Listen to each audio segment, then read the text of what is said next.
Hi friends, అందరు బాగున్నారా?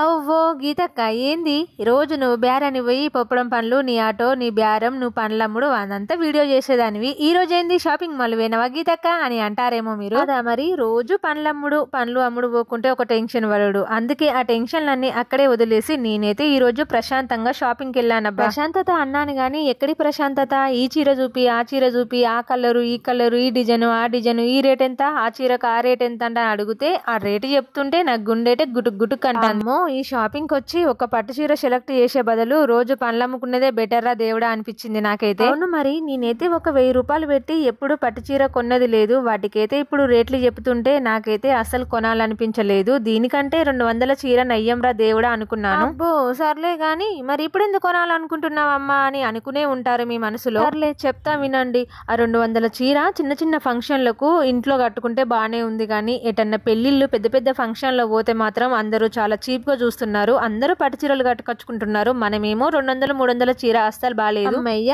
ఇక మొత్తానికైతే ఒక 5-6 షాపులు తిరిగి లాస్ట్ కి అయితే ఒక చీర